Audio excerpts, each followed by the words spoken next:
Assalamualaikum warahmatullahi wabarakatuh. Kami dari kelompok 11 akan menjelaskan mengenai gelombang demokrasi ke-1. Next. Kami beranggotakan 5 orang, ada saya sendiri, Gita Ulia Purnama, ada Arni Oktaviani, Jihan Patinah Basam, Saida Lutfia, dan Hana Sausan. Next. Oke, yang pertama terdapat pemikiran Huntington mengenai the third wave democratization in the late 20th century. Nah, merupakan buku yang ditulis oleh Samuel P. Huntington yang merupakan seorang ilmuwan politik Amerika Serikat. Ia membahas mengenai perkembangan politik global, yaitu gelombang demokratisasi yang terjadi di sepanjang sejarah. Ia menggambarkan pola demokratisasi global sebagai rangkaian 3 gelombang dan arus balik gelombang. Gelombang pertama dimulai pada awal ke-19 dan bertahan sampai ke 1920-an. Setelah itu muncullah gelombang balik pertama yang terjadi pada tahun 1922 sampai 1942.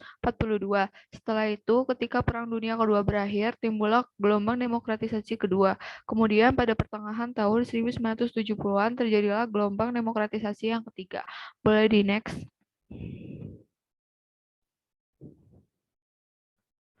Nah, walaupun analoginya diterima secara luas oleh masyarakat, terdapat kritik yang dilayangkan terhadapnya.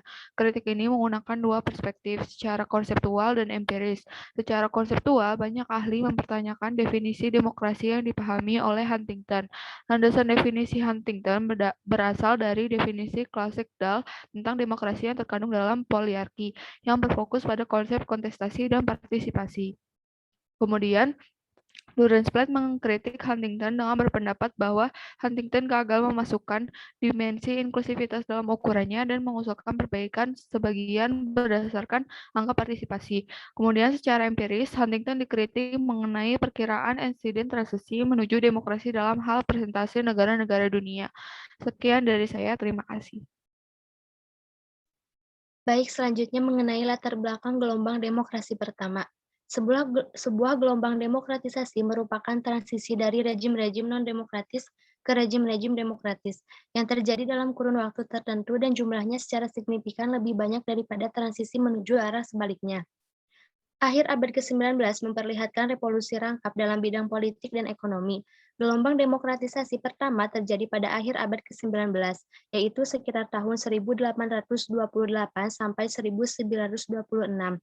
Hal ini disebabkan oleh Revolusi Amerika, Revolusi Perancis, dan Revolusi Industri. Next.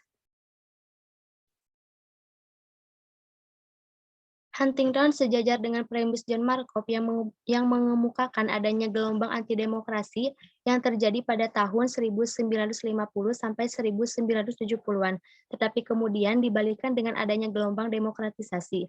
Pasca Perang Dunia Kedua, Uni Soviet memimpin terbentuknya negara-negara blok timur, tetapi kekuasaan itu pudar setelah tembok Berlin runtuh yang diikuti jatuhnya Uni Soviet dan seluruh jaringannya, kecuali 3 yang tersisa, yaitu Korea Utara, Kuba, dan Cina. Perubahan besar yang terjadi dengan menguatnya globalisasi dan kapitalisme membawa pergeseran penting bagi gelombang demokratisasi di seluruh dunia. Sekian dari saya, terima kasih. Baik, selanjutnya di sini saya akan menjelaskan mengenai faktor penyebab dari gelombang demokrasi pertama. Yang pertama itu ada faktor ekonomi. Ada 3 poin yang dapat dibahas, yaitu yang pertama mengalami perkembangan ekonomi, industrialisasi, dan urbanisasi. Lalu munculnya kelas menengah dan penurunan pemerataan ekonomi. Jadi pada saat itu Eropa memasuki abad pencerahan. Terjadi revolusi di berbagai bidang, lalu dengan seiringnya waktu juga ditemukan teknologi-teknologi yang menggantikan tenaga manusia dengan tenaga mesin. Dan tentunya hal ini bisa menaikkan pertumbuhan ekonomi. Dalam hal inilah terjadi industrialisasi yang kemudian terjadi urbanisasi untuk menggerakkan roda-roda perekonomian. Pertumbuhan ekonomi ini mendorong tumbuhnya masyarakat kelas menengah. Karena ekonomi tumbuh, orang kaya semakin kaya dan semakin banyak orang yang mengenyam pendidikan. Hal ini beriringan juga dengan kemiskinan dan kesenjangan yang berkurang, seiring dengan tumbuhnya kelas menengah. Masyarakat kelas menengah ini yang memberikan kontribusi besar dalam proses demokrasi, karena masyarakat kelas menengah menyadari bahwa selama ini mereka tertindas dan perlu kebebasan. Lalu yang kedua itu ada faktor keagamaan. Lebih dari 75% negara yang melakukan demokratisasi pada gelombang pertama adalah penduduk yang mayoritasnya beragama Protestan. Nah, mengapa banyak orang-orang yang lebih diutamakan orang-orang yang menganut agama Protestan, karena Protestan ini lebih terbuka terhadap ide-ide dan gagasan baru, sedangkan Katolik itu lebih inklusif dan konservatif terhadap perubahan. Karena keterbukaan ini, akhirnya masyarakat Protestan menginginkan atau mengadopsi ide-ide baru yang ada di sekitar mereka, termasuk dengan ide demokrasi. Next. Lalu faktor yang terakhir adalah faktor dari Perang Dunia Pertama. Negara-negara demokratis mengalahkan dua kerajaan otoriter besar, yaitu seperti kerajaan Austro-Hungarian dan Ottoman. Hal ini mengakibatkan negara yang kalah mau tidak mau harus mengikuti sistem pemerintahan demokrasi. Dan pada akhirnya hal ini akan menghasilkan snowballing atau efek demonstrasi yang mendorong perkembangan demokrasi di negara lain.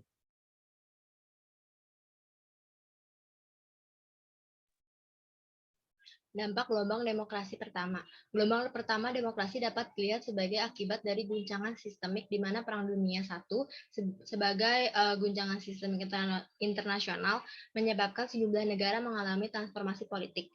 Dampak dari gelombang pertama demokrasi dari tahun 1910 hingga pertengahan 1920-an adalah adanya percepatan di dalam mempraktekkan demokrasi.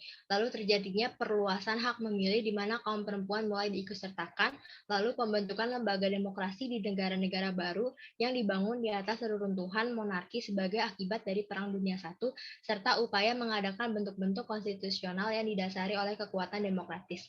Sebagai kondisi awal, sebelum gelombang demokrasi pertama berkembang, hampir seluruh Afrika dan sebagian besar Asia dikuasai oleh kekuatan Eropa sebagai daerah-daerah koloni. Mereka tidak memiliki kesempatan untuk terlibat dalam membuat serta menyusun kebijakan. Lalu sebagian Asia lainnya masih hidup di bawah sistem kekaisaran atau monarki yang masih berhubungan dengan hukum-hukum suci.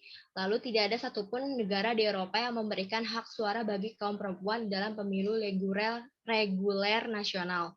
Pembatasan bagi hak suara kaum perempuan juga menjadi karakteristik Amerika Serikat. Warga keturunan Afrika secara legal juga tidak diperbolehkan memberikan suaranya di negara bagian selatan, di mana daerah tersebut merupakan mayoritas tempat tinggal mereka. Lalu orang asli Amerika, orang Indian, juga hidup di bawah sejumlah hak yang amat terbatas untuk memberikan suaranya.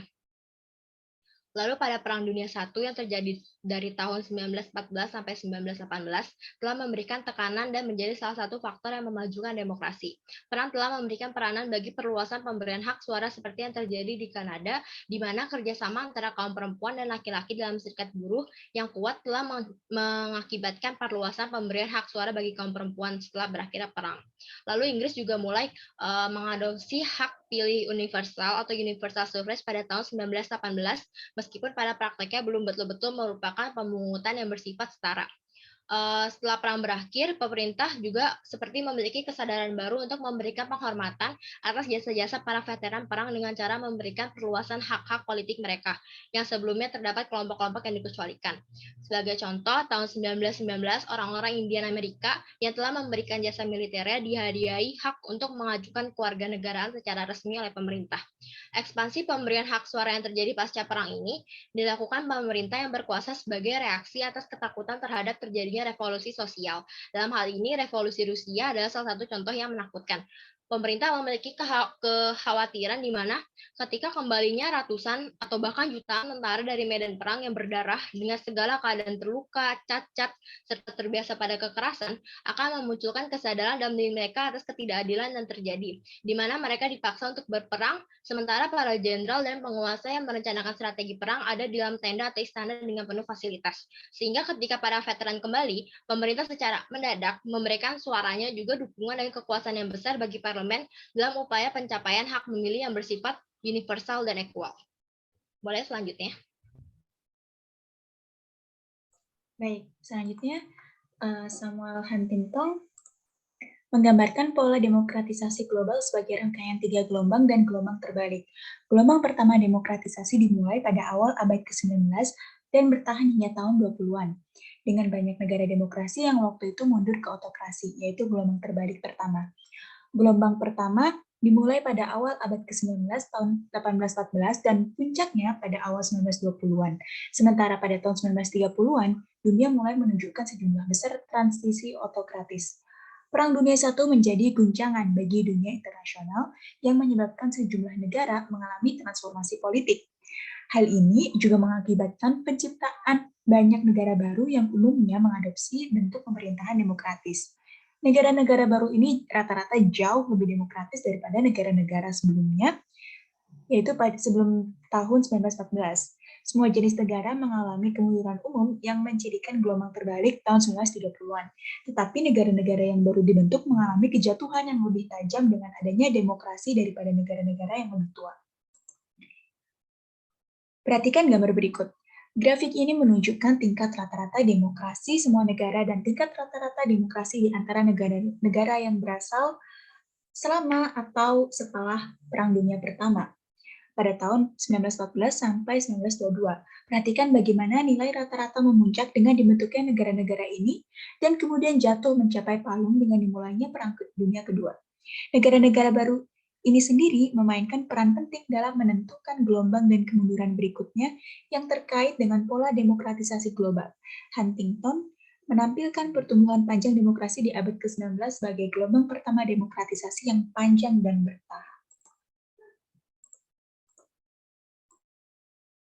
Baik, selanjutnya saya akan menjelaskan mengenai gelombang balik pertama.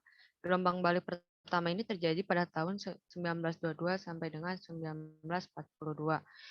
Gelombang politik yang dominan pada tahun 1920 sampai dengan 1930 adalah pergeseran yang menjauhi demokrasi dan gerakan kembali ke bentuk-bentuk tradisional pemerintahan yang otoriter atau totaliter dan bentuk baru yang berlandaskan pada masa yang lebih luas. Negara-negara kategori C sampai dengan F yang baru mengalami proses menuju demokratis tiba-tiba harus berbalik menuju totalitarisme seperti yang dialami di Italia dengan naiknya Mussolini ke tahta kepemimpinan dengan semangat fasismenya. Arus balik umumnya terjadi di negeri-negeri yang sudah berbentuk demokrasi pada masa menjelang Perang Dunia I atau sesudahnya. Next. Arus balik demokrasi ini diawali dengan dicampakkannya diikuti oleh penggulingan kekuasaan di berikutnya di Yugoslavia dan Bulgaria, diperparah lagi oleh Hitler di Jerman, lalu diikuti di Cekoslovakia, Australia, Yunani, Portugal, dan berimbas ke Brazil dan Argentina, Uruguay, Spanyol, dan Jepang. Nah, usaha untuk mengamankan demokrasi ini tampaknya telah mengakibatkan perkembangannya berhenti dan menyebabkan munculnya gerakan-gerakan sosial berhaluan kiri dan kanan yang bisa menghancurkan demokrasi itu sendiri. Mungkin sekian dari saya.